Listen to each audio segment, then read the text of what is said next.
The Pre-Convention Policy Planning Committee put together this policy dialogue on the party's manifesto ahead of its convention. The dialogue provides an opportunity for the assessment of the APC administration in the last 7 years. The governors of Borno and Ekiti states believe the party has done enough to improve the fortunes of the country since taking over in 2015. Responsibility bearers like ministers, heads of extra-ministerial departments, are expected to give a scorecard thereby striking the requisite nexus between party manifesto and government programs and activities. Subnational governments will also present records of synergy and collaboration between them and the central government. I had the privilege of serving as the Director of Policy Strategy of the party in that 2015 campaign. So I can, with some authority, tell you what we campaigned on.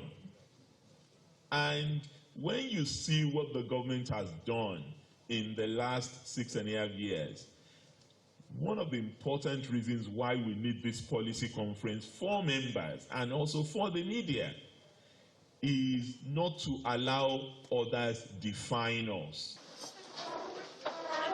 While the party is tidying up arrangements for the convention, the leaders are not oblivious of the provisions of the new Electoral Act. Our delegates lists are actually statutory. There are delegates. So if you have a former president as political appointee, if you have a former senator as a political appointee, these are already automatic delegates. So let's not confuse the two. Just because being an appointee doesn't necessarily take you out of being a delegate. Because our delegates are classified clearly. Former president under our party, former elected this, elected that, party officials and the rest of that. I don't think anybody holding a political party office is actually right now a political appointee of the president or the governors and the rest of that. Another contentious issue is the purported unity list, and some young people in the party are not ready to accept the list. Unfortunately, what we are seeing now is the politics of imposition, where we have state governors and also the president himself imposing a candidate, on the party, which we believe that it is good for us to allow fair contestation so that there can be young people participating actively to test their popularity at the convention ground. Meanwhile, the Eagles Square venue of the convention is wearing a new look as voting materials like ballot boxes and cubicles arrive at the venue.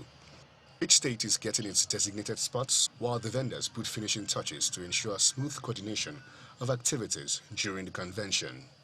Dele Omoyeni, Channels Television News.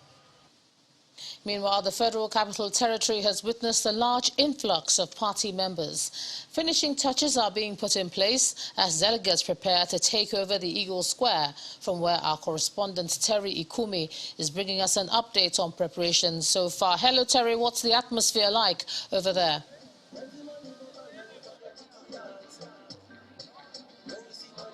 Oh, hello, Ijoma. I'm standing in front of the state box at the Eagle Square. In just a matter of hours, that state box will be filled with top APC officials. The president will be here, the vice president, the senate president, and the speaker of the House of Representatives, as well as state governors. The city of Abuja is already crawling with visitors, delegates for the APC National Convention. State governors have come in with their delegates. The different candidates for the various positions have also come in with their candidates. And I must say that even though the convention is hours away, it does feel as though it has already commenced. And the reason is that all these delegates have already set up camp at different locations, different points of the Eagle Square, in and around the Eagle Square to be precise. And they have already started their own convention. If I must say that the music is blaring loud, the stage is set literally for the APC National Convention.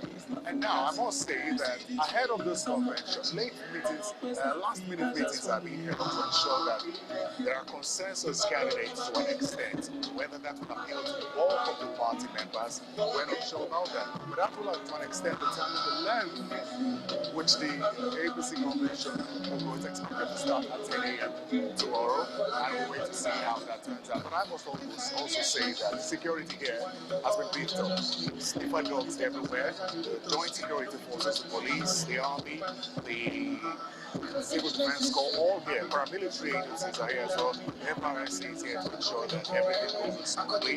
And anyone who has no business here will not be allowed in. And the cordoning of the area is something that must be talked about, because several hundreds of meters around the Eagle Square have been cordoned off, and only people who are supposed to be here will be here tomorrow for the APC National Convention.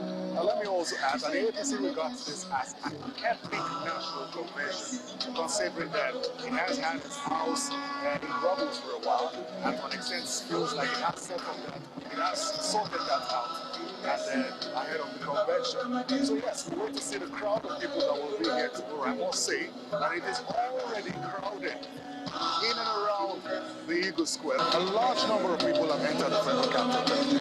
The streets are lined up with buses that have conveyed the visitors into the city.